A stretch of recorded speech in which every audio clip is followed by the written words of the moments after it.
Tryna beat life cause I can't cheat death. Tryna beat life cause I can't cheat death. Tryna beat life cause I can't cheat death. Tryna beat life cause I can't cheat death. Tryna beat life cause I can't cheat death. Tryna beat life cause I can't cheat death. Tryna beat life cause I can't cheat death. Tryna beat life cause I can't cheat death. I did 17 years, homie. Real tears on these words, homie. Hitting staple only push-ups and hella top rhyming, hella notebooks with all my rhymes. It's like a map book from where I started. Ciphering, trying to be the hardest on the yard. Some of the hardest rappers got a never date. We'll never hug their mama, we'll never see they say. I feel blessed, so I rock with my loved ones. I left behind good count times and cold lunch. Yeah, mama, I'm on one. I'm free, ain't no words of expressions. See my smile, that's real, no fake shit. You would too if you seen that the moves was basic. Game made, heartbreak kid. Living in reality, mid 30 with some kid shit. Damn. They like 50 in they clip or better. Boy. Tryna beat life cause I can't cheat death. Tryna beat life cause I can't cheat death. Tryna beat life cause I can't cheat death. Tryna beat life cause I can't cheat death. Tryna beat life cause I can't cheat death. Tryna beat life cause I can't cheat death. Tryna beat life cause I can't cheat death. Tryna beat life cause I can't cheat death. Death. I know some of y'all probably be asking, like, why does Dirt say that after the intro of every damn trying to be life? Well, truth of the matter is, I don't even know why I say it. Shit, it just, I don't know. It just happened. Death. I don't wish death on nobody. It's just death. Trying to be life because I can't beat death. I ain't in it.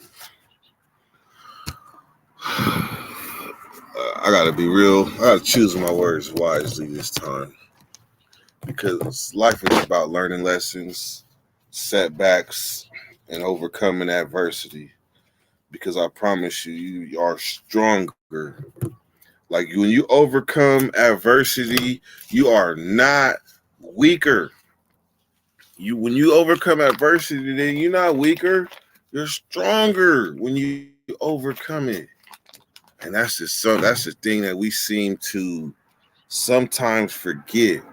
Like when hard times, like there's so many phrases in the phrase book of things to pick you up when you're down. There's many of them. You meet hard times with harder will. When life throws you lemons, you make it. Like it's all type of little phrases and stuff, little pick me ups, and they're so important to us in our development in life. Like these little phrases that we pick up. There's what's the word for them things? When you go to sleep, you listen to what's the name of them phrases? They're the phrases. The things you tell yourself to pick yourself up. You listen to how the fuck I forgot that. You listen to these phrases that make you feel good or they pick you up. They're affirmations. Okay, damn it. All right.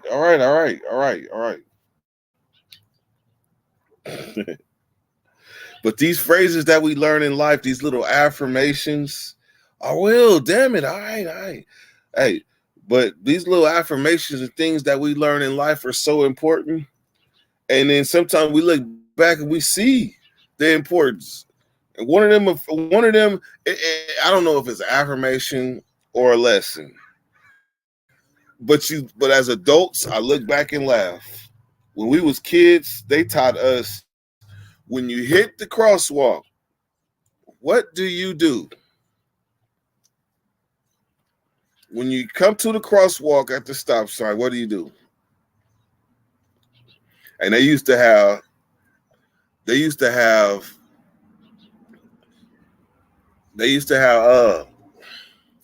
whole audience, the whole crowd of kids in the auditorium. Kids, what do you do when you hit the crosswalk? All the kids would yell, Look both ways and then cross. Like you would hear the whole kid say that. So how did that not turn into a look both ways? How did that not turn into an affirmation? Because guess what? As an adults, what do we do when we get to that crosswalk?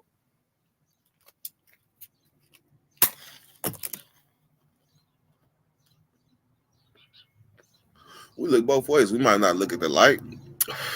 We might not look at the beep, the beep, the beep. We might not look at none of that.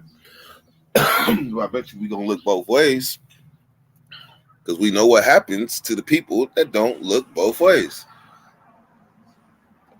Stop, drop, and roll. That was a good one, too. What happens, kids, when there's a fire?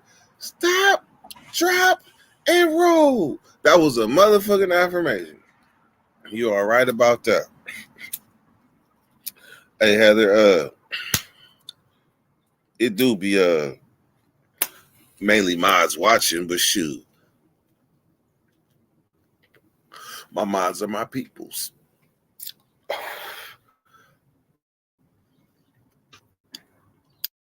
Do they do drills anymore? You know what? I'm pretty sure they at least do drills. They at least do that. But we grew up in the age of McGruff. I ain't seen McGruff. When last time you seen McGruff the crime dog? Damn, these motherfucking matches is not the business. All I gotta do is get up and go get a lighter. But I want to be lazy and break matches and shit. Stop, drop, and roll. I think it's the cadence. Like it just I just hear the whole assembly. Stop, drop, and roll. We were so impressionable as kids. If it rhymed, we liked it.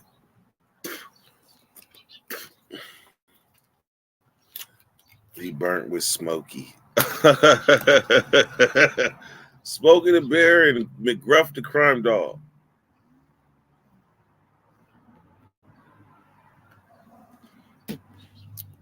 I'm going to ask my kids one day.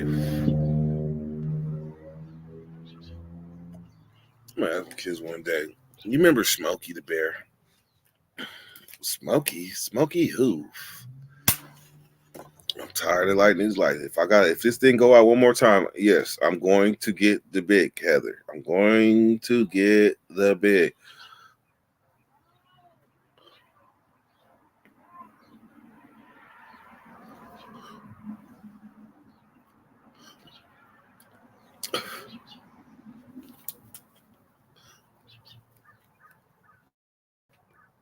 I ain't gonna tell you. I just didn't burn my fingers.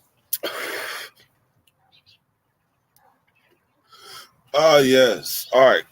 So now we can get this creative juices flowing. Nothing feels better than conflict resolution,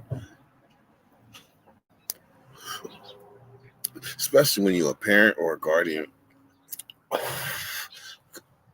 Conflict resolution just brightens the day because I promise you, if you was here on this live yesterday, you saw that I had to leave this live in a hurry. If you watch the playback, you seen I had to watch this live. I had to leave this live in a hurry.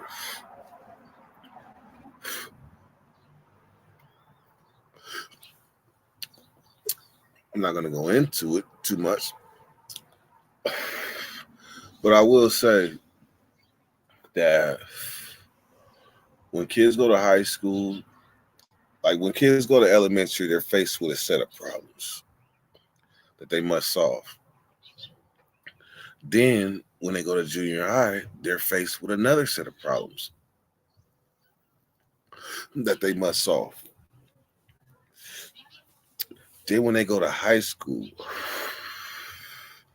they're faced with a whole nother set of problems that they must overcome. And there's going to be setbacks along the way. There's going to be a way. And that's one thing that as adults, we got to constantly remind these kids there's going to be setbacks along the way. And what I would tell them is that when these setbacks come, don't look at it as the end of the world. Look at it as an opportunity to learn something, overcome something, and gain strength points. Real shit. That's how you gain strength points. You gain strength points in life by overcoming obstacles. What's up, Greg?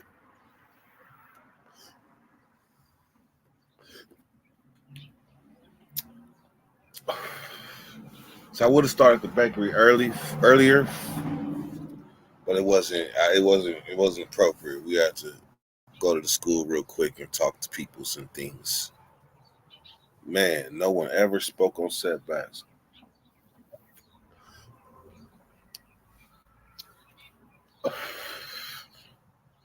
Man, setbacks is just think of all the obstacles and things that you overcome. Like, look, like I'm driving, like I got a car and everything, but then a situation happened, and it could have happened anywhere, but it had chose to happen on the way to this school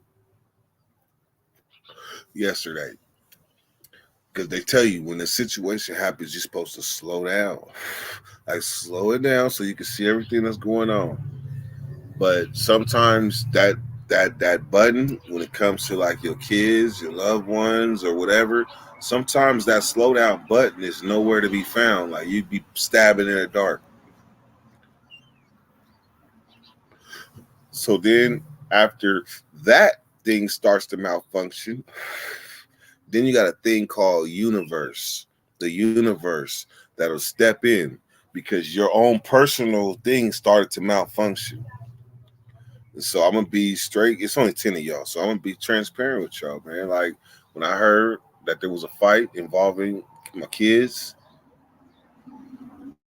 I must have zoomed. I think I was driving too fast. I stepped on the gas and accelerated. And the next thing you know, all the oil fell out the car and it died right in the middle of the street. Now, God knows what was on my mind going to this school. God knows what was on my mind. And my energy wasn't appropriate for what I was about to go endure.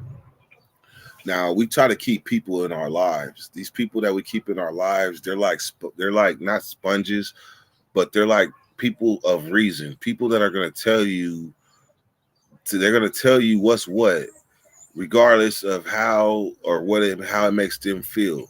If they care about you, they're going to tell you what's right. Slow down. Guess what I called?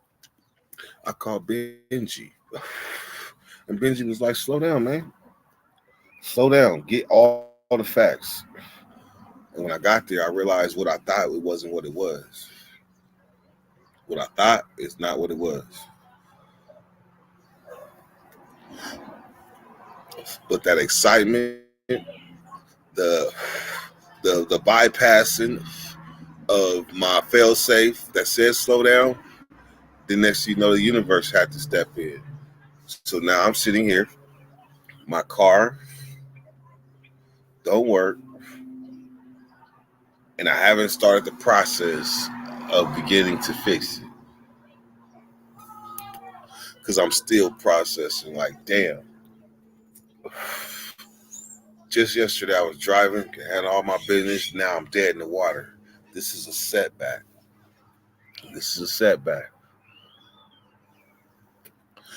There's going to be strength in this setback.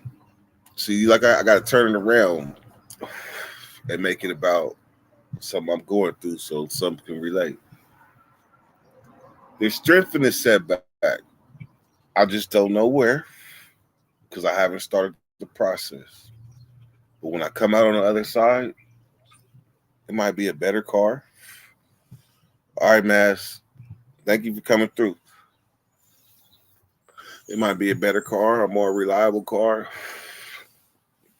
Universe might have stood in because this might have happened on a freeway. It could have happened on a freeway. Because the car sure cut off. Oh shit. Oh shit, I forgot to plug in. Do you feel me? Plug.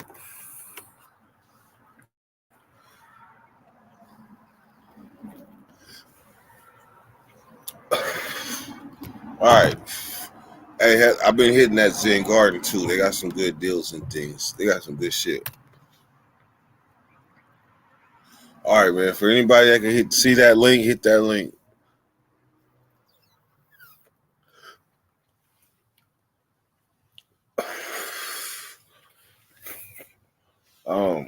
So today, a lot of people might not know who Andre Wade is,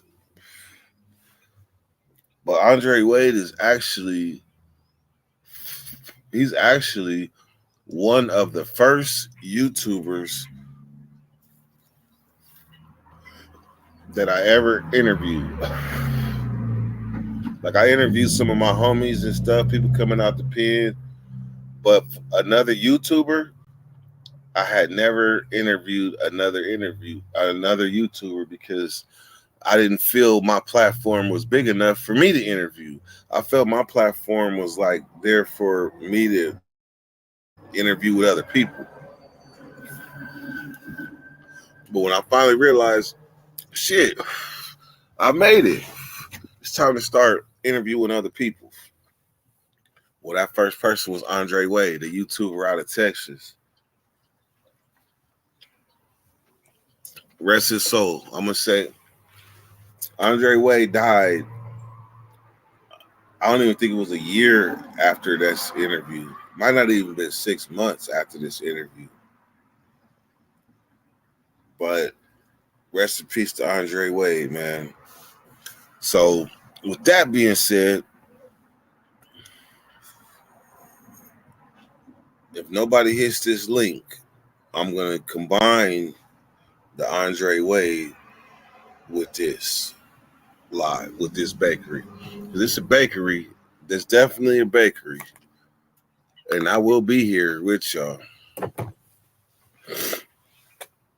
as I play this interview. So let me set this up, man. Let me run this Andre Wade. And I'll be in the comments with y'all as well. Let's see. 31.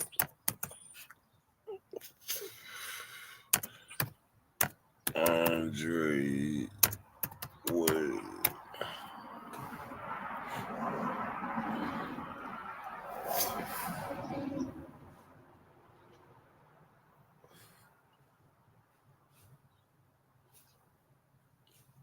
All right.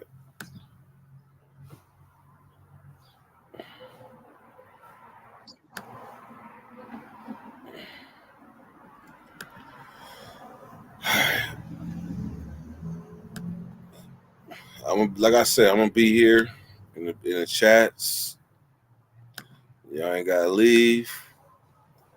Shout out Andre Wade. Let's run it.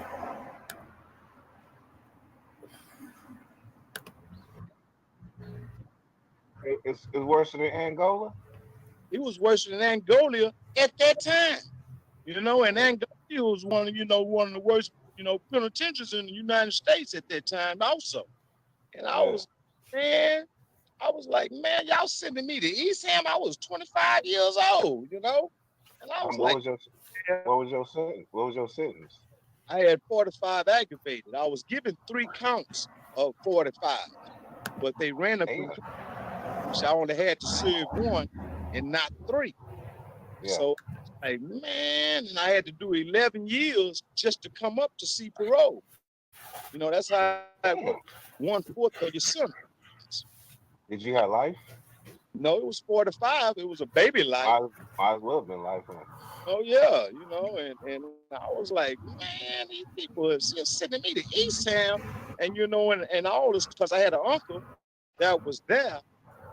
He had did 11 years on Eastham, and Man, hey man, when you talking about, I'm talking about all of my mindset was, man, man, I'm about to kill somebody up there, because I already had my mind set up, man, that, I wasn't gonna How, be no. how long had you been in when you had made up your mind you was gonna have to kill somebody? I hadn't been, I had been, that was, I hadn't even hit the unit yet You because, just felt like that, like it was coming. because, when they take you to TDC, Hmm. it's TDC then, it wasn't TDCJ. That changed through the years. It was just Yeah. TDC, and go to a unit called diagnostics first. You stayed Hmm. out 30 days, where they getting you process of where they're gonna send you. And after Yeah. you diagnostic, they send you to a facility called GoRe. Now GoRe Hmm. used to be the female unit in the system, but they had changed that. And so they summoned GoRe, and GoRe was the unit where they let you know where you was gonna be stationed at. So they Hmm. in the classification at GoRe that I was going to ESAM. Hey man, I couldn't believe these people were sending me to ESAM. How did you hear about it? Like how? Because I know when I was coming up, when I was 18, like the only prisons I had heard about was like Folsom and San Quentin because of the movies and Chino. But I didn't know about other prisons like that to know to be scared of them. They put me in the worst level 4 in CDC at that time too. It was a brand new prison, and I had no idea. And I was barely 18. And they So okay how now. so how did you know that it was a bad that you was about to be in a bad situation? Well, this was my third time going to prison. This Okay, so yeah, okay. first time, and they were sending me to a unit because of my I was considered as a habitual criminal and Yeah. threat to society. That's the label that they had placed on me at that time. So Mm-hmm. send me to a maximum security unit. They couldn't send me to a minimum security unit. They sent me Mm. you only had a few maximum security units at that time. You didn't have Mm-hmm. all the units that they have now. Like I say, you got over 100 or something now. But back then, in 1990, when I was first sentenced, you only had 32 units, and they was Yeah. all brick units. They was old units. Eastham was one of those units that had a name for itself throughout the United States, not just the state of Texas, as being He said East Ham. Eastham. Uh, Mm-hmm. and they was killing. It's rugged. They was killing. They was stabbing. When you first got to Eastham, uh, when you had our commissary, you didn't really buy a fan or a radio. You bought a knife. you know, you bought you a knife. Because it was dangerous. You didn't Yeah. have, the gangs that they have that nowadays. You didn't have Crips and Bloods in the state of Long Texas at time. that time. Wait. I You think I had heard When it did you ringing. black when, gang. I thought I when did heard you it ringing start this when did you morning. start seeing Bloods and Crips in Texas? If you don't mind, if I don't mind cutting you off, because I gotta know this. It was probably about 94, 94. 94. And you know what? They had a guy out of California, and, and he wasn't repping in prison at this time, because he was the only blood on the farm. And So and so being a blood didn't really mean that. You just we heard about y'all, but we don't really know about y'all like yeah, that type of. we knew about him, but not they didn't have him here. But you had some guys, they called him Window. Window was out of I forgot what part of California Window was from. But Window was on East Ham for a long time. And he intercepted the Texas ways. And he didn't try to put nobody down or none of that. Them Right. bloods start coming when they start building the new prisons. Because Yeah. gangs, I think hit Houston probably around about 92. They start spreading somewhere like that. But What was they they doing? What was it, they doing before then? well, Like in like I prison, give you an example. I give you an example. In my city, gangbanging hit about like 82, 83. But before that, they used to, like, if they had problems with each other, they used to break dance. Like they they break dance, posture, all that. And Was this is the neighborhood I'm from. This mm-hmm. the name of this neighborhood is Alameda Plaza. We call it APP, Alameda Plaza, Texas, and it's in Clark, south side of Houston. And Plaza ran the Clark. Let me tell you something. When we rode down. There was a lot of us. It was, and that's what we had. We had neighborhoods. We didn't have names, like Crips or Bloods or nothing, anything like that. And I had a couple partners that was from Cali that was Crips in this neighborhood. But like I said, they didn't never try to put nobody down. They moved over here in the 70s, and they was, but they didn't ever try to put nobody down or nothing. They just intercepted the ways that was going on in this neighborhood. Because in my days, Blood couldn't have came to this neighborhood and tried to do anything. They wouldn't have made it. They wouldn't have made it because we didn't have that concept. We didn't have California concept. Eazy-E was my kinfolk. You said who? Eazy-E is my cousin. Eazy-E? Eric? Yeah, that's my cousin. And they tried to send me to Cali back in the 80s. Rest in peace, Eazy-E. Peace. They tried to send me up there to live with his mother, right? And I didn't know Eazy.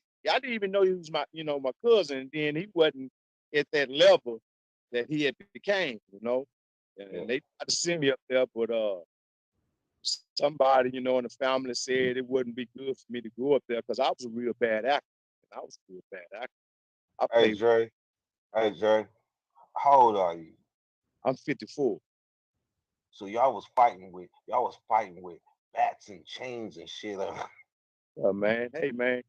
We had a homegirl. Man, we had a homegirl in this neighborhood. They called it Big Evelyn.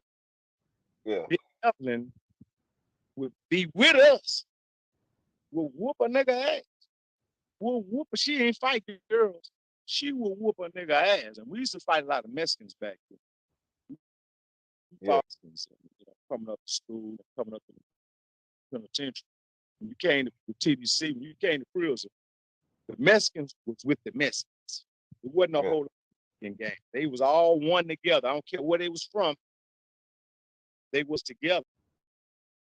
Because it was the Mexicans against the blacks. And the white boys. What about the ones from like Puerto Rico and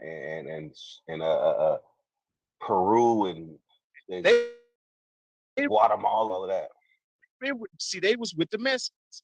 See, they got with the Mexicans because it was either a Mexican or a white boy was gonna turn out, man. In the time, they was gonna get turned out in some form. So, and especially when you say turned out, what do you mean?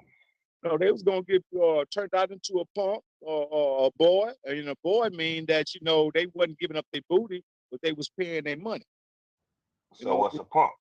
It was because inmates ran the penitentiary in my day. Inmates, but you gotta remember, there's regular people that watch our channel. That's exactly what D Shep was saying. So you gotta tell them about the inmates running the prison. Then what's the boys? They let them know. Punk is a person that's taking that dangling, taking that pickle, and a boy, he ain't taking that pickle, but he paying the money to prevent him from getting that pickle. Does that stuff still go on nowadays in Texas? Probably on some of the rowdiest units, maybe, but not so. They got a thing called PREA. And PREA is everywhere. You didn't have that in Texas. You know what it stands for, right? Oh, that's something serious. Prison Rape Elimination Act. That's PREA. See, they didn't have that in Texas. They didn't have that company to be able. Man, look, Dre. When I got locked up, they have a video, they have a TV outside of the cell, of the holding tank, with the Priya video, right? And that was in Sacramento, California. So when I got locked up in Florida, what'd you know? That same ass Priya video was playing in Florida. The same video. Priya is coast to coast. That's some serious shit. Yeah, see, they didn't come into the state of Texas, I think, until probably the late 90s or the early 2000s. You know, and they didn't have it in the state of Texas. You know, when it came, they got a rack with a mask on Yeah. and with a sack. Hey man, them people something serious. You gonna get some years behind messing with them boys. Man, look, man, this police. Okay, so explain to the people what sex playing is. Sex playing? Yes. Well, you know, I knew a lot of guys when I was serving my time, and I had to learn how to do time. I didn't know how to do time, even though it was my third time in prison. My first time I did 3 months. Second time I did 5 months. I had a 3-year sentence my first time. My second time I had a 7-year sentence. So my third time I ended up with 45 aggravated. So when I went to a maximum security unit was when I first seen really men play these sex games with other men, you know, putting Snicker bars and stuff on their bunks. I'm talking about literally put like the person moving to a cell, a Snicker bar on top of the bunk or whatever bunk, you know, they living on. So the cellie might come in and say, man, you seen that what happened to that Snicker bar that was up there? Oh man, you know, you new, you don't know what's going on. You might say, oh man, I ate that Snicker. You ate my Snicker? Who told you to eat my Snicker? Oh, set him up. Hey man, I want that Snicker bar. And so he got to say, well, I'll get you the Snicker bar when you go to come. Say, nah, I don't want that Snicker bar. I want that Snicker bar that was on that bunk. And he like, Oh. yeah, you gonna give me that? Give me that. Hell no. You gonna give it to me out them guts. Hey, look. Hey, see, in California, right? That shit is so fucking rare. Like, cause you know everything is divided into cars. So if a car sniffed that there was a booty bandit in the midst of the car, oh man, especially if he did took a homie's butt before, he was gonna get hollered at quickly. Like a booty bandit has no ground to stand on in California. Yeah. But it seemed like out there, it seemed like that's just a part of doing time. Shit. No, and that's so right because at the time, talking about a time that would later take change, right? Because you know the mindset of the inmates at that time, you know, that was a concept they had down here in Texas. Also in Angola, they had that same mentality that Where's Angola located?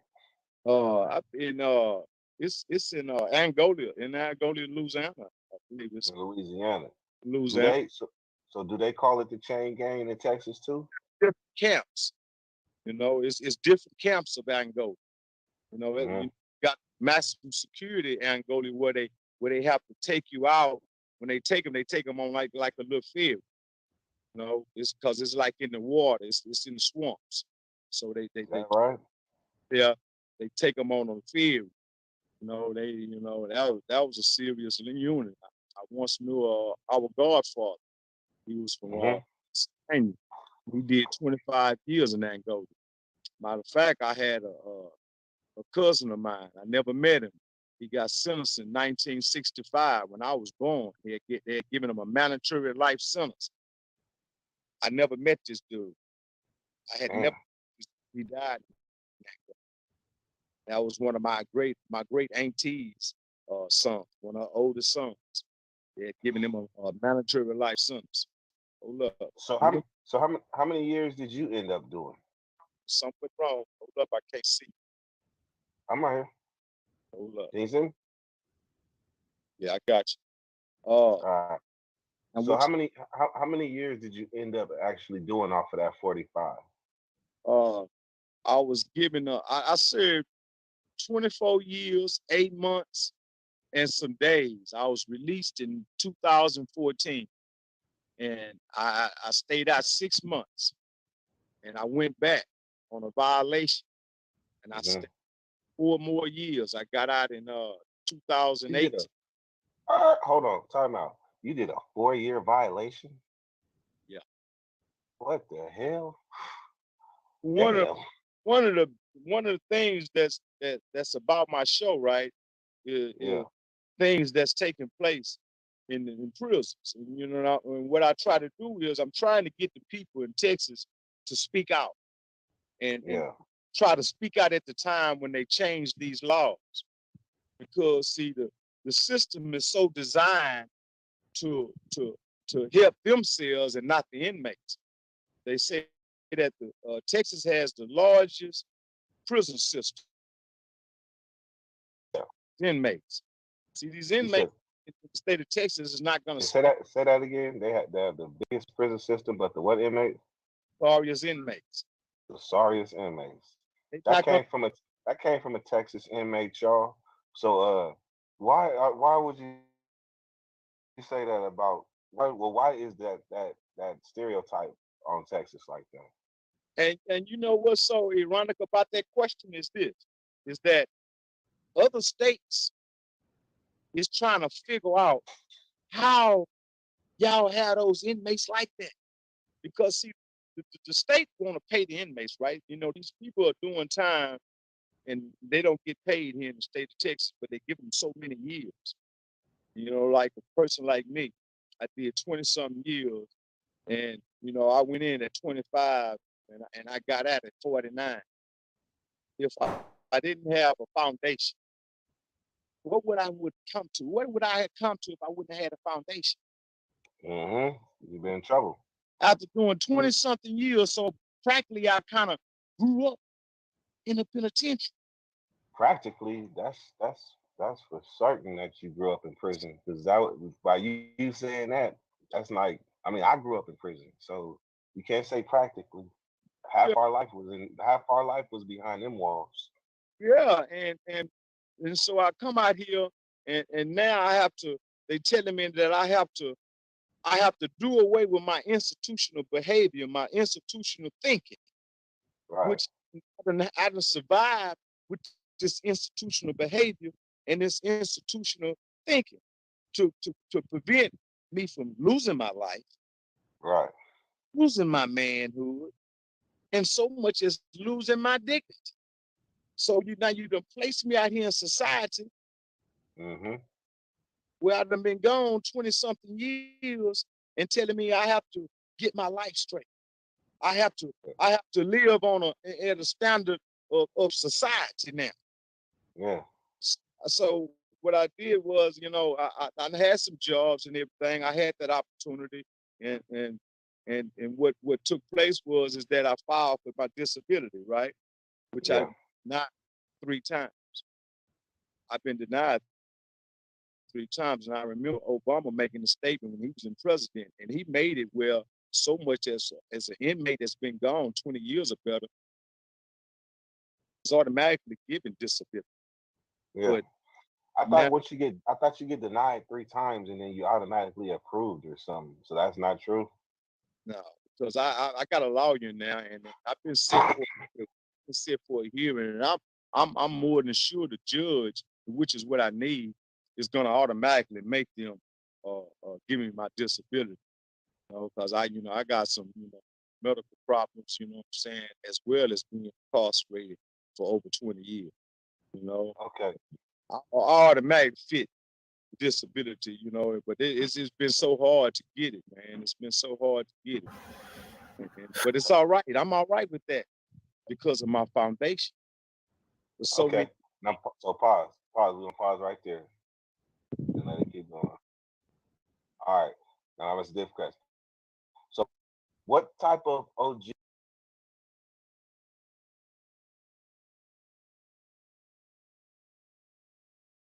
So before we go on, let me say this. Nah, Andre Wade. Rest in peace, Andre Wade. Because there's pioneers in this prison genre that we have forgotten about. And Andre Wade is one of them people. He was there. I did this interview in January 2020. That was right before COVID. That was right before COVID. That was like there was a sickness that hit us in 2019. I mean, maybe your state was spared, maybe it wasn't. But there was this mystery illness that swept through like a gust of wind in the end of 2019, the beginning of 2020, before COVID.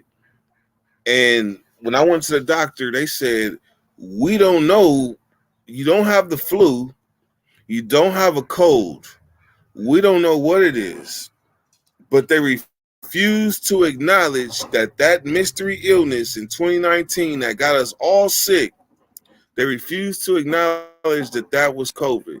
But this is around that time. This is January 2020 when this interview happened. This was, well, I just told a bold-faced lie. As soon as Nate Dogg popped up, I said, shit. Andre Wade was my first prison genre YouTuber interview. But shit, Nate been there. I just don't count Nate because that's the homie. But this is my very first interview with Andre, and it was with Andre Wade. Rest in peace to Andre Wade. And if ain't nobody remembering you, I'ma remember you. Were you inside prison? Because there was OGs, like there's OGs, like you move in the cell with them, they hella disciplined, they got their floors polished, everything is dusted, and they don't talk that much, they kind of mean, they set in their ways. Was you that kind of OG? Yeah, I was I liked them women, and a lot of women worked in prisons down here in Texas, and yeah, I liked them women, man, and so I it was a certain manner that I conducted myself in, and so a lot of young guys, that's what they placed me as an OG, but yeah, the only thing I taught a youngster, I taught to them that wasn't taught to me when I came to prison. Yeah. And that was to mind your own business, man, and get you some education, man. Because I remember an old cat telling me, his name was Cole. He was out of Fifth Ward. He was out of Houston, and I was going for wild. I was wild, and he said, "Hey, Dre, man," he said, "Man, you got a lot of time to do." He said, "Man, you got to place yourself in position," and that stuck with me for many years. So myself in a position to be able to have a law, have money in the penitentiary, and not so much as worrying about my family sending me money and stuff like that. And my floor, I kept waxed. I kept clean. Women like that. You got an OG radio too, a boombox, 8-track. What you had? Had all kind of radios, man. I had all kind of radios. We had you got the OG TV with the bubble on it instead of a flat screen.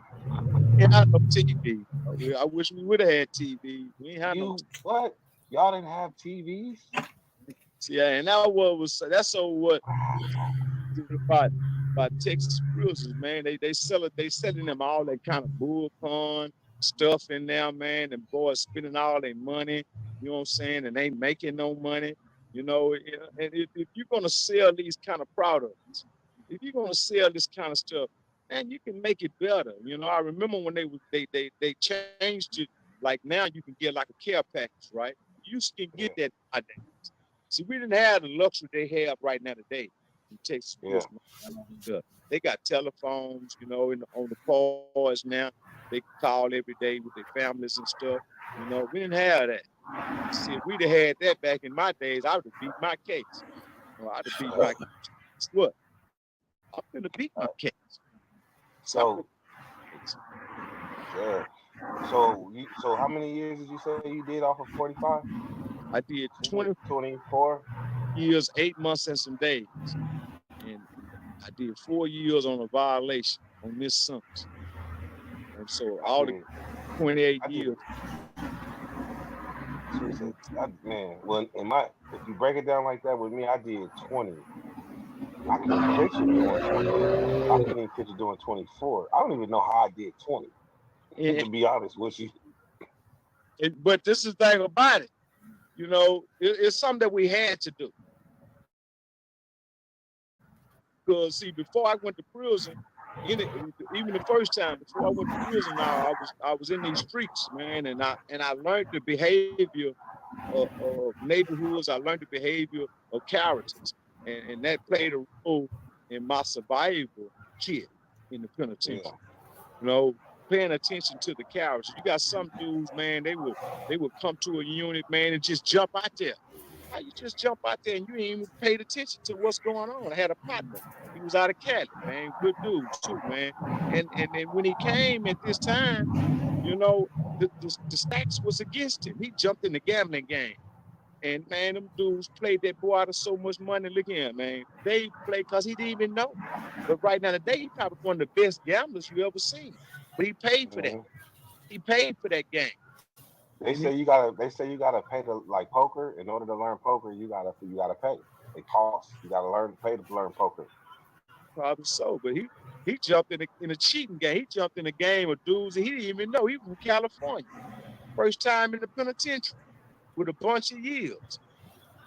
I remember when he came, he had some Magic Johnson. He had some Magic Johnson Converse. Got played out of them. I'm talking about played, you know, played out of them. You know what I'm saying? You know, he's sitting there gambling with some dudes and everybody standing around him, telling his hand to the other dudes is at the table. He don't even know it though. Ain't nobody. And now is his partner. He's from California. You don't know nobody. You're supposed to pay attention first before you jump. See what happens. Look at the surroundings of the table. See how they playing. Because you know these, they play for keeps. Them dudes play. Some of them dudes had already been locked up since the 70s on these things. You had what games did y'all play out there? What games y'all play? Huh? What games do y'all play? Like what card games is big out there? Like we played Pinochle. Oh, they played Knock. They had a game called Knock, and they played them with dominoes. And you couldn't play card games. Cards was illegal, but they had them anyway. They played poker. Cards was illegal? Yeah, damn. And it's a whole bunch of stuff you just told, like a lot of California inmates such as myself. There's a lot of stuff you told me that just blew my mind. No TV, no cards. Yeah, and the reason was they might have had them in the old days, but I don't know. They didn't have them when I went to prison. Damn. But in the old days, they might have had them, but so much violence done took place behind cards and stuff like that. They took them out of the system. Texas, you know, they don't want you to enjoy yourself in the penitentiary.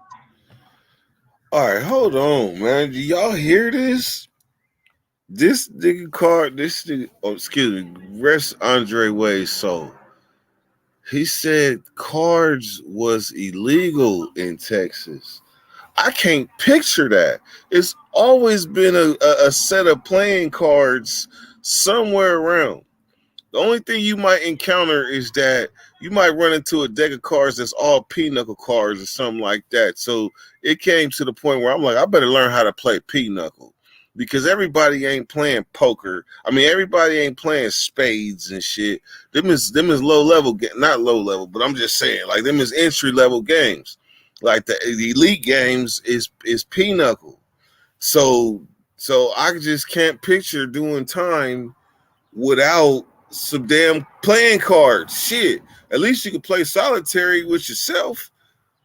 That shit crazy. He said Texas does not want you to enjoy yourself. Understood. Copy. Andre Wade, rest in peace. They don't want you to enjoy yourself. They feel like when you're given time, like when I was given time, they worked you hard. It was a physical they tried to drain you physical, so we had to work out. We had to stay physical fit because we worked in them host squads twice a day. We went in the morning, came in for lunch, and went back out. Afternoon yard. Huh? Afternoon shift or afternoon yard? Yeah, no, it wasn't no yard. That was that work hole. We went to the yard after we came from working out there in them fields. Yeah, we were picking that cotton and shit on them, man. Wait a minute. So that shit is real? Yeah. Or you be like, that's the sound of the man working on that chain. I remember when So y'all was chained up with pitchforks. I mean with pickaxes. chained up, you have you in different squads. I remember when I got to Eastham, right, and I went to classification. You go into classification where they let you know where you're gonna go live. They let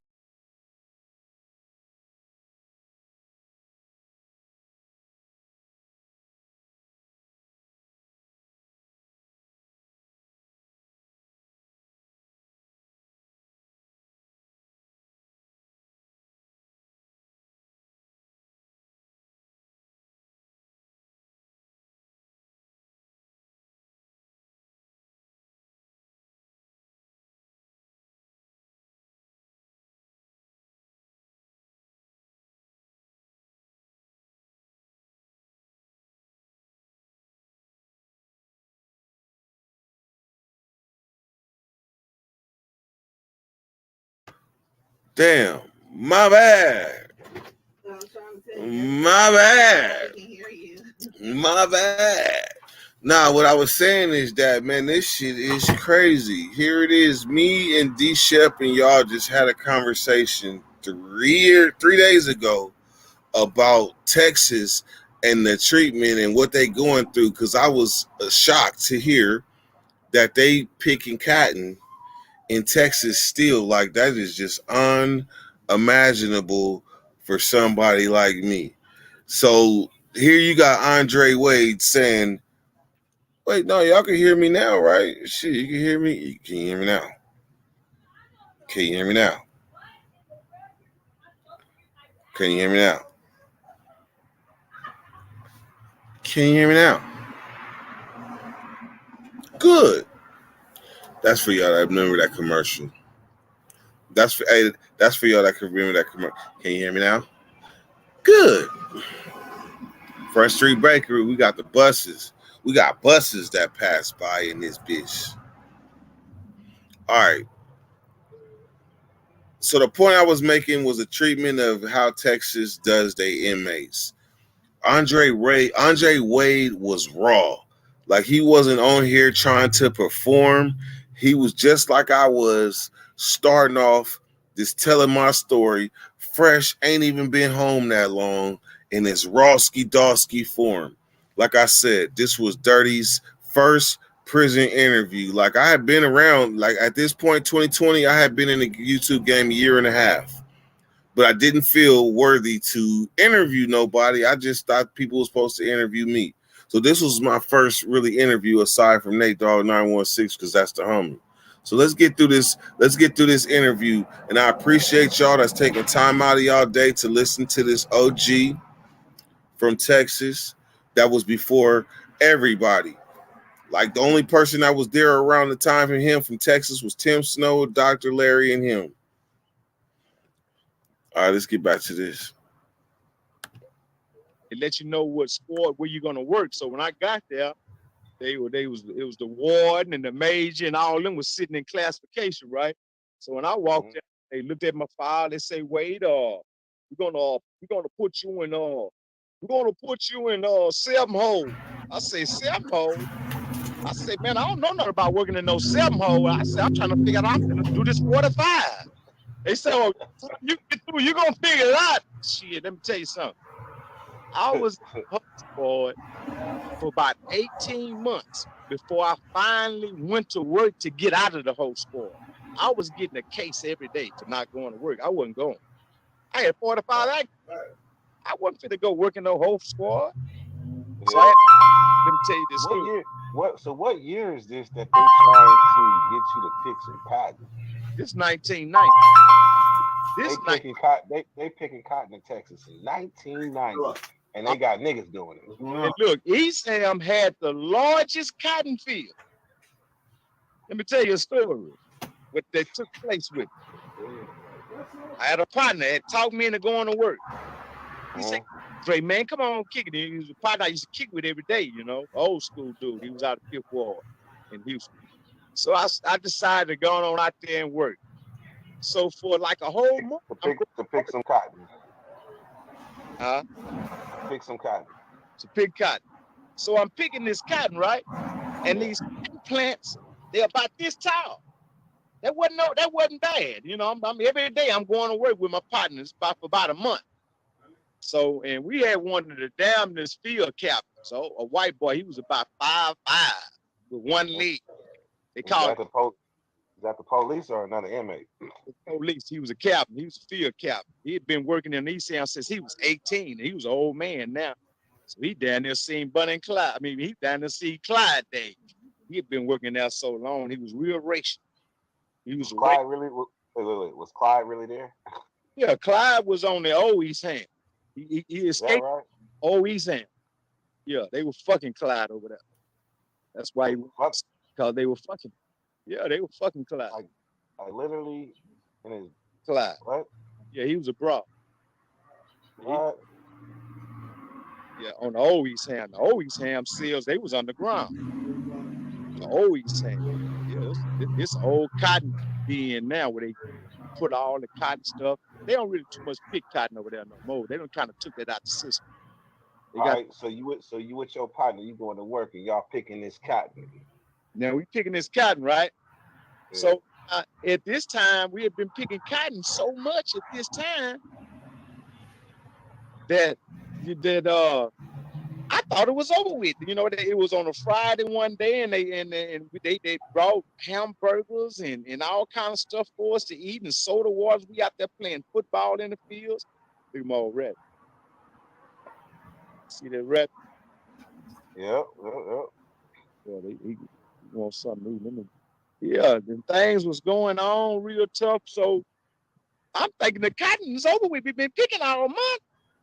Yeah. So, for Monday, we're going to the bottom and pick some. I say to the bottom and pick some. I say, man, that ain't it. They say, yeah, they got some more, Dre. I say, man, I don't know. He say, man, come on, Dre, man, come on, go to work, man. So that Monday morning, we went to the work, and I had never been to the bottom. Wait, do y'all get paid?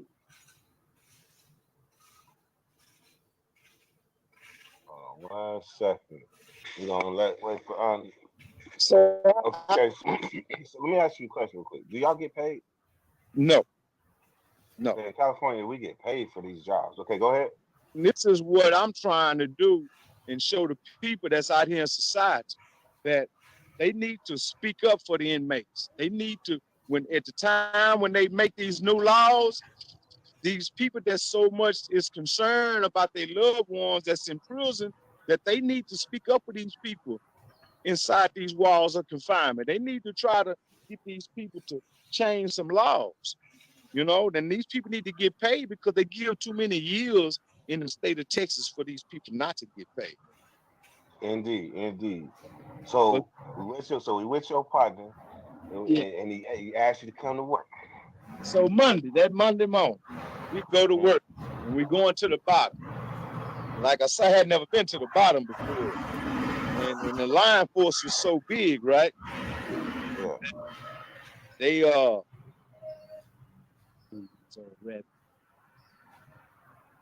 scared put on over here. So man, we go to the bottom. So we come over this hill. So they said, there go that cotton over there, Dre. I said, I don't see no cotton. He said, it's back over that way. I said, man, them trees. He said, man, them ain't no trees, man. That's cotton. I said, oh, man, I didn't pick that. I say, man, I'm not gonna pick that. So when we get down there to the bottom, I mean, them trees, them cotton plants is this tall. They taller than me. Man, about 40, 50 balls of cotton on one plant. Damn. Don't that shit be tearing your hands and shit? Like you got a thing called picking cotton and pulling cotton. Pulling, you pull the whole ball. Picking cotton is when you pull the cotton out of the ball. You don't pull the ball. And they was picking cotton at this time. So look here, this is God on the truth. When we got to the spot and they got to our wagon and let us out off the wagon, you got to get off the wagon and go get you a burlap sack. And then you can't go. I said, look out, Cap. I said, man, I ain't picking no cotton today. They all know me, right? They all know me because, like I say, I was in the field for like about 18 months and go to work for 90 days. And the whole 18 months that I was out there, that 90 days was for me to get out of the fields and get a job. So, you know, and I got a case. I got a case if it wasn't for spurring somebody, having a fight or something. I was on, it was 19, this was like 1991. I was until 93, and 93 wasn't even there yet. That's how much restriction, that's how much cases I had. So out there, I said, look out, Cap. I said, man, I ain't picking no cotton today. He said, oh, wait. He said, come on, boy, you're going to pick some cotton. I said, I ain't picking no cotton. He said, y'all might as well call the wagon. I ain't picking no motherfucking cotton. He said, you're going to pick some goddamn cotton, boy. I said, yeah. So when I walked over there, I got me one of them burlap sacks, and I went to the plant, to them damn big old plants, and I went snatching up them goddamn plants. I went to snatching them motherfuckers out the ground, and we had a black boss that was over our squad. Look out, Boss Henry. He said, get him. He pulling up the goddamn plants. Said them motherfuckers took me. Them motherfuckers took me in, man. And you got about that field. and those kind of stories, you know, you hear about stories that goes on in prison, right? About it's like that. That could be talked about.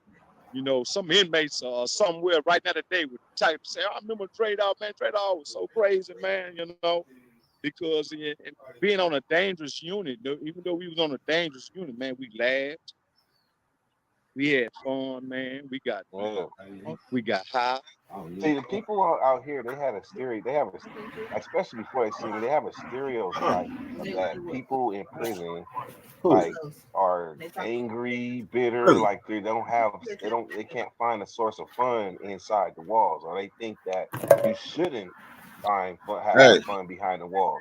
But truthfully, there's all types of people that actually is in fact fun. Hell nah, them motherfuckers that's $10 if I'm selling them to a knock on the streets. But somebody that's buying bulk things like shit, this things be like 7, 8. And I was coming home for a holiday, and I met this dude that was from California. And he was on the bus. He was on the Greyhound bus, and me and him sat together. He seen a deer, and he was totally shocked to see a deer off the side of the road. It's a deer.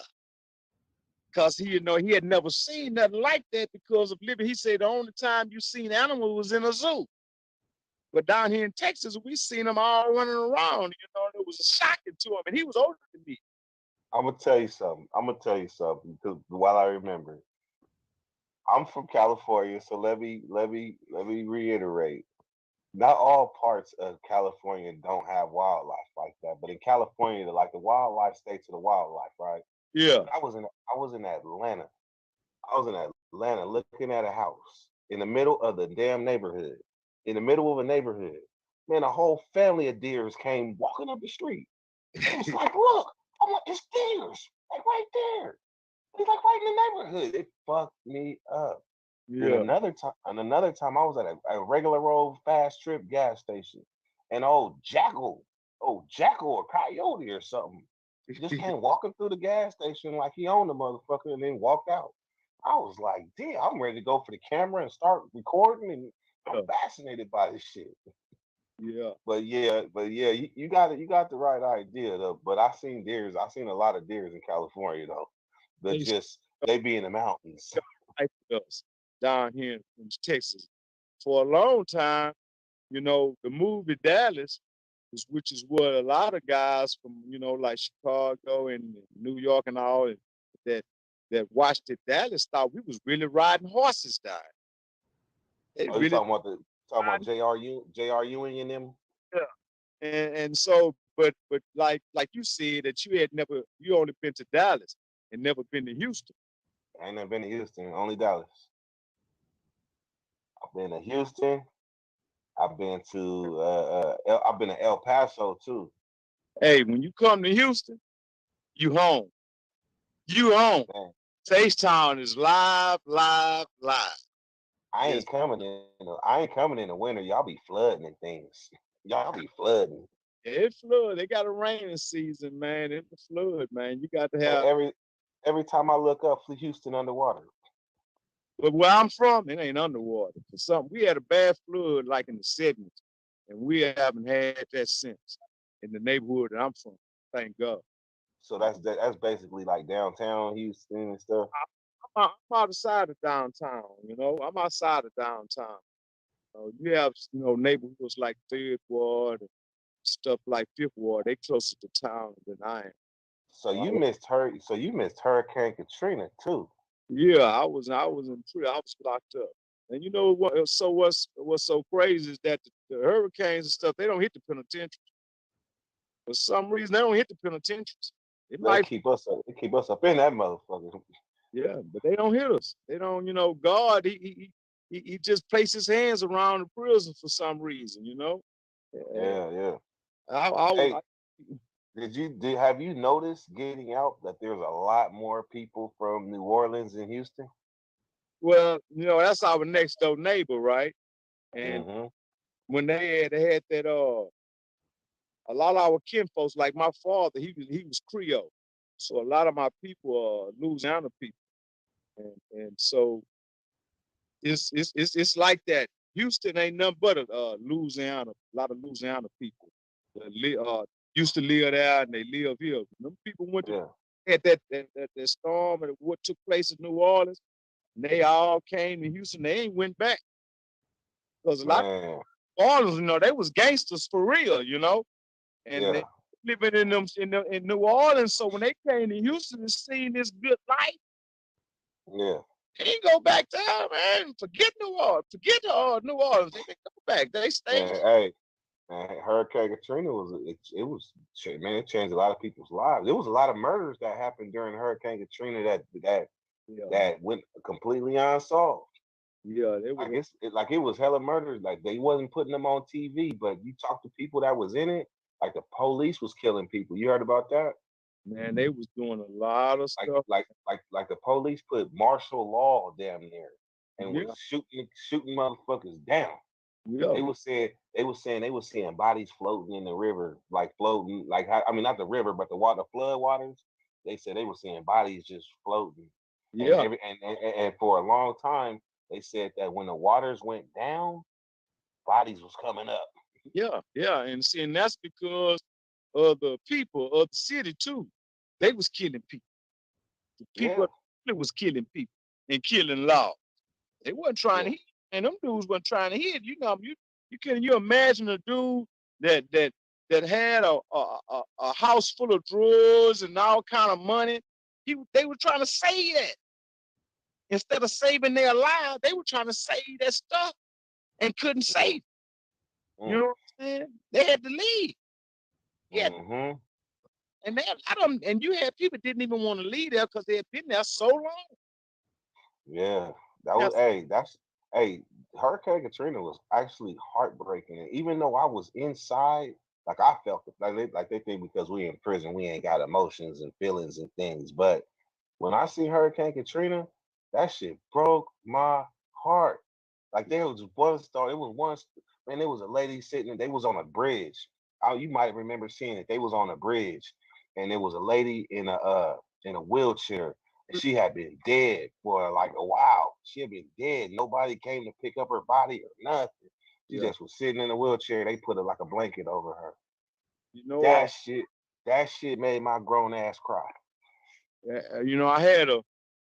I felt like, because I'm a spiritual man.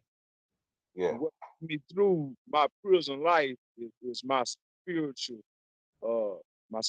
being. That intercepted while doing time, right? And I felt that God really wasn't pleased with New Orleans. For so long that city has been so wicked, and that he destroyed it in a manner that they were for. That was unheard of. See, that hadn't taken place in the United States. You know, that's something that we've seen that took place in other countries. It hadn't taken place. That was the first time that there's something like that ever happened in the United States. And he really pleased with New Orleans and the wickedness that was going on in that city. And, and now really don't forget the president back then too. Yeah, and you got man, you know, we had Bush back then. You know, them Bushes is some cold-blooded people. You know, and there's some history about them, man. And you know, and you look at these men that's done been representing our country. You know, a lot of them, you know, you could say Bush and them was this and Bush and them was that, but the Clintons, all of them, got that background of what they done went through and what they went to go through to be where they got as president. The Bushes is from Texas, ain't they? Yeah. You know, I heard a lot of their decisions and movements was based on that oil. And you know what, man, and to believe it or not, though, is that the son, the Bush son that made president, see, at that time, we needed him for president. Because at that time, the presidents before him, they was like punks to other countries. Countries didn't respect us. They respect us. And when that boy came in there, and they seen that old country ass, Texas ass boy came in there, he was ready to kill something. Y'all gonna get it right. Yeah, y'all gonna get it right. Y'all gonna respect the United States. Y'all gonna respect the United States, and they start respecting. That's right.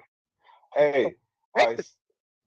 So let's switch reels. Let's switch reels. I need to know, why was you telling? You said you was a comedian there. Why was you telling jokes? Man, because I've been doing that all my life, right? Yeah. And I've been ranking on dudes. You know, I'm the oldest in my family, right? Yeah. And at a time where we fought dogs, and we had to fight one another, man. I had to fight girls. I had to fight boys. The oldest, you know what I'm saying? So I had to represent. I had to get out there. But one of the things I always had, I had a gift for ranking. I was always able to, you know, I liked it, Richard Pryor and all the comedians of that time, you know. And so it was easy for me to, you know, to rank on guys. And so when I got in prison, and you didn't really have that in certain circles, you know, like you say, they have a so stereotype that they think that everybody in prison got a bald head with a mask on their face, and that's not true. That's not true. You know, we laugh. Hey, I be watching you, right? I be trying to follow. I keep getting stuck on that little third eye down there, the little birthmark or whatever it is right there. It just be calling me like, look at me, like, look at me. The little pink, like, look at me. Like, Dre got 3 eyes. Hey, I got this joke over here, y'all, right? I got this joke for you. And this only came from Just Release. From Andre, I heard this joke. It was this guy. He used to go around picking up all kind of stuff, right? All kind of trash and stuff. So one day he came up on this house, and it had a fence around. And on this fence, it had a sign saying lion taming. So he all about it. He want to go see what it's about, right? So he walked, knock on the door. Lady answered the door. She said, "Yes, my hip." He said, "Yes, I couldn't help but noticing y'all had this sign on the fence saying lion tamer." She said, "Yes, we got a lion and we're looking for somebody to tame it." He said, "Well, I know a little bit about taming lions." She said, "Yes, you can have a job."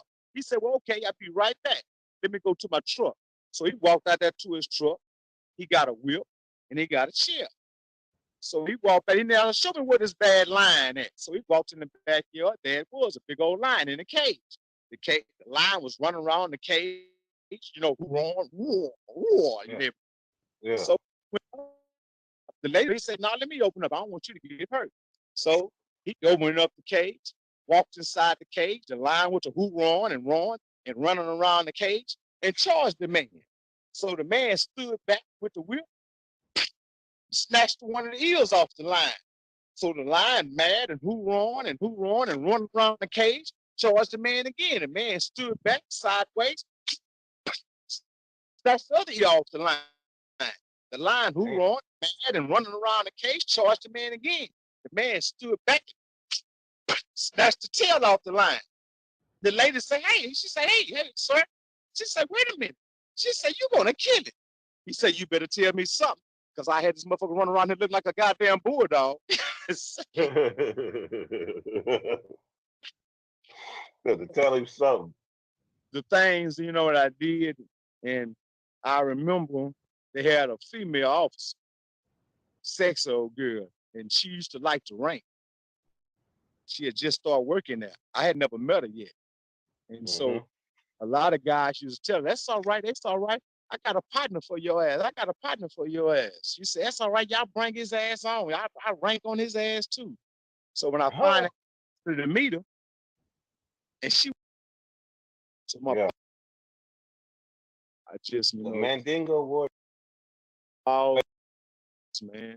And you couldn't fuck with me, man. You couldn't fuck with me, man. You better not. Man, it'd be a ride fucking with me. I wasn't in the gang. I wasn't a Mandingo warrior, nothing. I just, you know. The Mandingo Warriors in Texas prison. I heard about them. Yeah. Were they the Booty Bandits? No. Okay. They was just a tribe of Africans in there pushing. They was just named Mandingo Warriors. You know, they wasn't Africans or nothing. They were black dudes, and they represented inmates. You know, because when they come into existence back in I think 77, 78, laws was killing inmates, and so the inmates when you know, and you had bill attendants then. Bill attendants was beating down inmates, helping them laws. Wait, what are they called? What are they called? Bill attendants. They build attendants. They was inmates that was doing, you know, the officers' jobs, counting. They would count, you know what I'm saying? They would run the tanks. Damn. You know, they didn't have a big TDC staff in them days. So inmates was working the prisons, basically. And them dudes, dangerous dudes, man. Them dudes there, man. Some of them couldn't even come out of prison because dudes was waiting to kill them out here in the streets. Them dudes was some low down, dirty dudes, and they took. And they was acting like police. Yeah, beating dudes down with pipes, man, and raping boys. Under the like, it's good. Like the police was.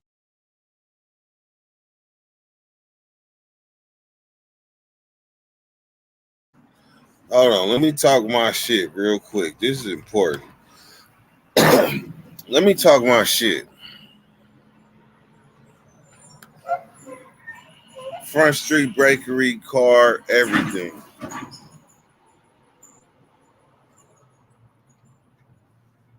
Did y'all hear what he just said? Like I said, D Shep came on, and only thing D Shep could do was be like the shepherd as far as to like what he knew. Andre Wade was somebody that was there. So D Shep was able to tell us like the guards was doing foul shit because they was inmates. So for me, for my fascination, like the inmates running inmates, like only thing I could do was ask a certain amount of questions. He just literally said that them motherfucking inmates was so foul that people was waiting on the streets for them to get out so they can kill their ass. He said they was raping inmates. Just picture your safety, your well-being is in the hands of another inmate. Your well-being. And they coming and taking full advantage of that. Under the name of we doing what these people telling us to do. And they ain't tripping as long as don't nothing get back to them. So I can imagine how foul them inmates was that was running the Texas prison system. That is some out-of-pocket shit. Y'all ain't hearing Andre Wade. See, I'm hearing him. I'm hearing Andre Wade, and out of respect for this man, rest his soul, that's why I'm playing the majority of this damn video. You might not get it, but somebody else might have been need to hear this message 4 years ago when I first did it, 3 years ago, whatever. Shout out Andre Wade, man.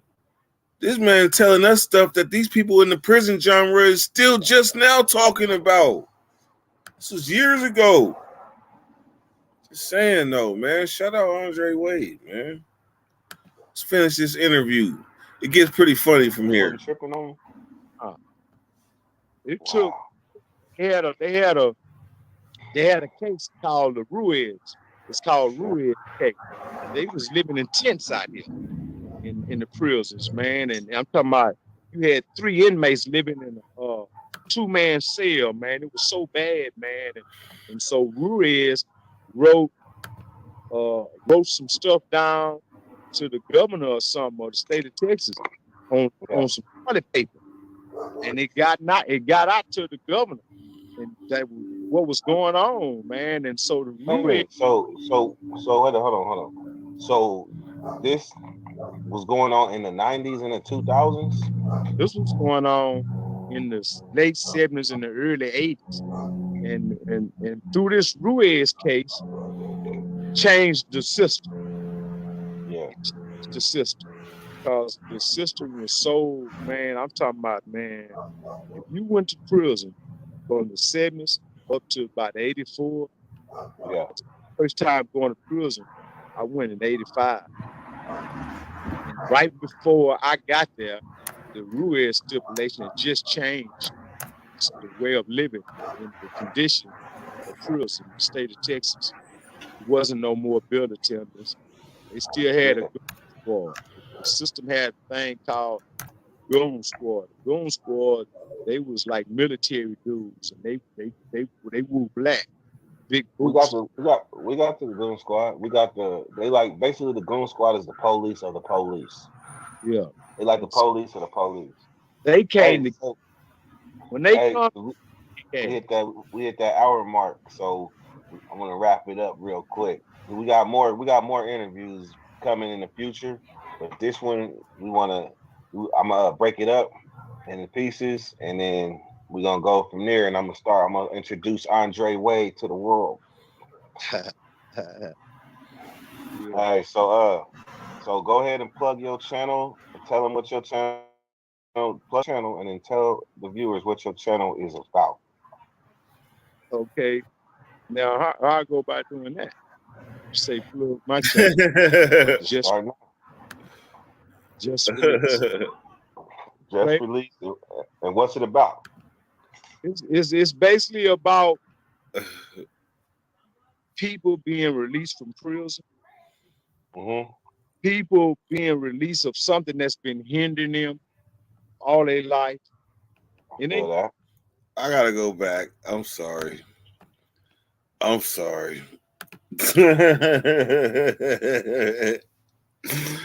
said, Andre Wade, plug your channel. Tell me what's about. He said, well, how do I go about that? Oh, man.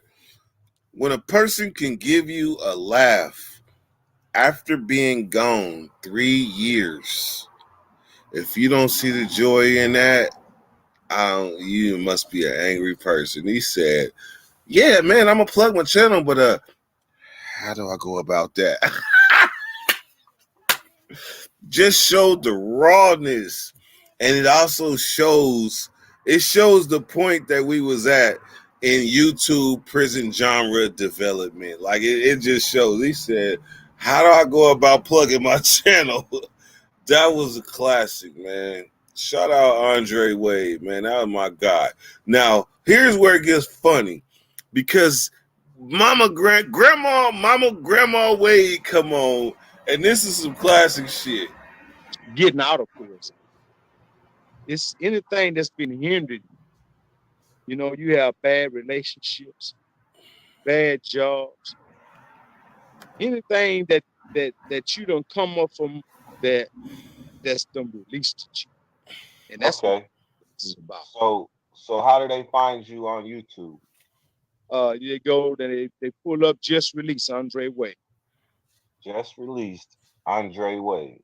And let me give you a suggestion, because I see you getting around that 1,000 subscriber mark, and you're gonna need help to make sure you get that change in your pocket. As you see this, you see what they say? All right. Dirty weather. Let's say that's Dirty Weather 916. Okay. So in your mind, you should start thinking about, what is Andre Wade's logo? What is Andre Wade's logo? Because people gonna want to holler at Andre Wade. They gonna fuck with Andre Wade because he original OG. So your clothing, think about your brand as you branding yourself. So think about your brand. What's your logo gonna be? And then build it around that logo. All right, man. So Dirty Weather 916, man. We wrapping up this fire interview with Andre Wade, man. We talked about a lot of stuff, man. A lot of stuff from, man. We talked about some stuff I wish I could unremember. Unremember, but it's in there, bouncing around. It's doing that shit is doing burpees in my mind now. Yeah. He said, I'm about to go up in there and get this boy. Why? Damn. They was picking cotton in the 90s, y'all. In the 90s. And calling black men boys. Wow. Yeah, man. But tap in, man. Tap in with Andre Wade, just released, and Dirty Weather 916. More content coming. And 2020 gonna be a good year, man. Shout out Andre Wade. Who else you want to shout out, Andre? Hey, man, I just want to pause.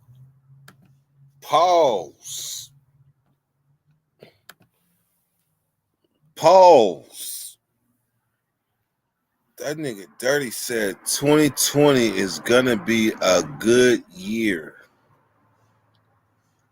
2020 is gonna be a good year.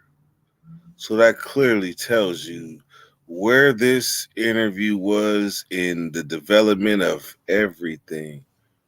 Let's finish it out. I thought, man, if I skip past it, I gotta bring back when his mom came on, because that's a classic moment. I promise you, that's the most funniest moment ever. When his mama came on, oh man, rest in peace, Andre Wade. All right, man, we at the last part. Let's finish this out, man. Matter of fact, go get my mama. Go get my mama. Go get my mama. Oh yeah. I'm gonna take some bites of breakfast while you go get my mama. Oh, look at you, man. Look at you, man. Man, I don't even know mom. Look out, mama. Let's see what I be on. I be on this here in the morning. When I was locked up, I missed those karate moves, a little karate move. Mama. Yep. Curtis one, I'll let you. Hey, baby. Hey, mama. Hey, Curtis, how you doing? How you doing? I'm doing all right today. Mama, you got some white stuff on your mouth. I do. Yeah, you got white. That's that white stuff I put on my face. I call it. Let me go wash it off. I'll be right back. Ain't nothing wrong with it.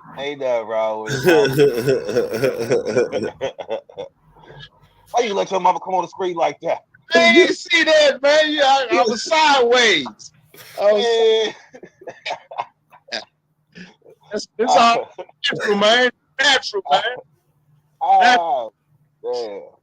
All right, man. There we go, man. We're gonna link up again pretty soon in the near future, man. It's been a blast, man. I enjoyed this, man. All right. All right, man. All right, Andre. Dirty Weather. Let me get a Dirty Weather gone. Let me get a Dirty Weather. Let me get a Andre Wade gone. Andre Wade gone. Oh man. Oh man. Like I promise you, I'm sitting here right now. I'm wiping, like, look, man, I'm wiping tears out my eyes, like, for real.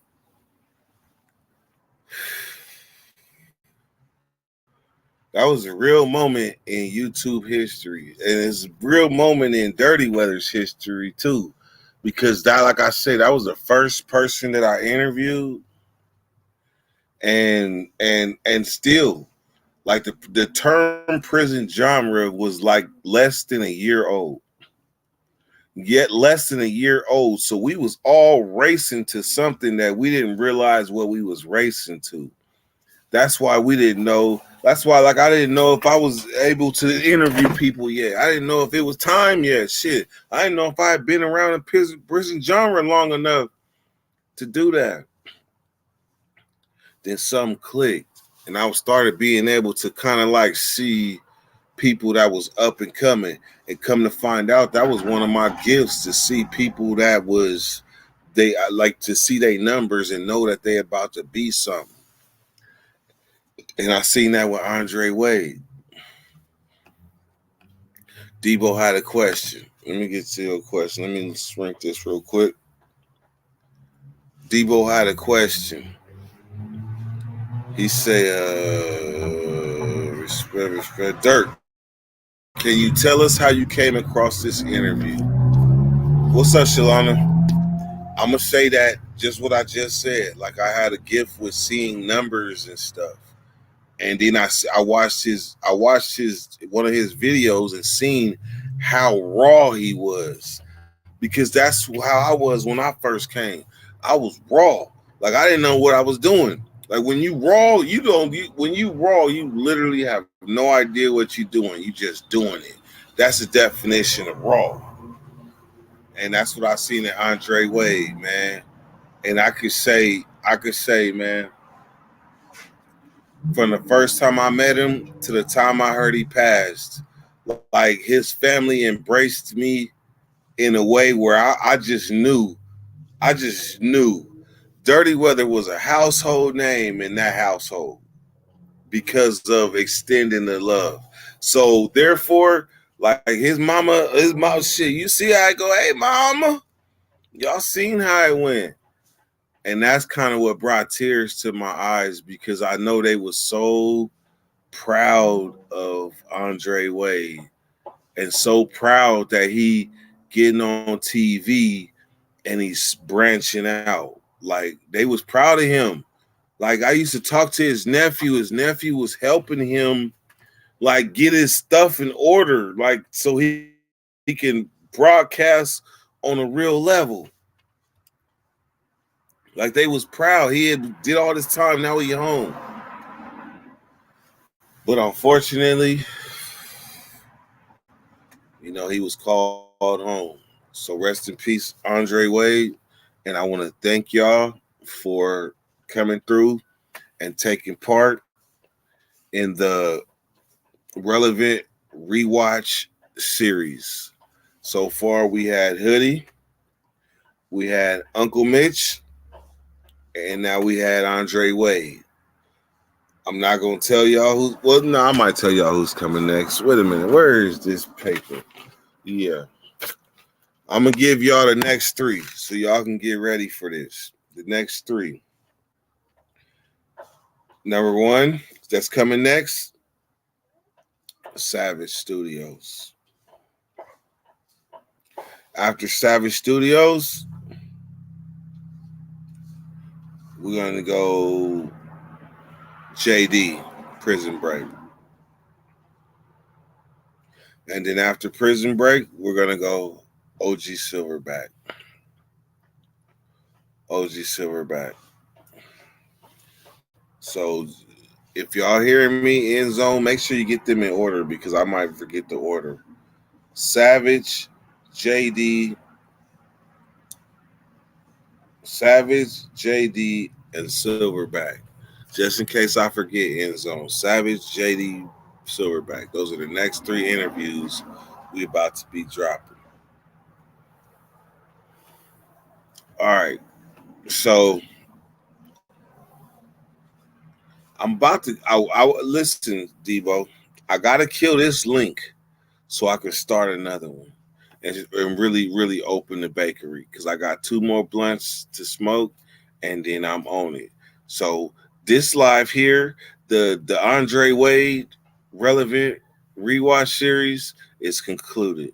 Now let's get ready for this bakery. 30, go.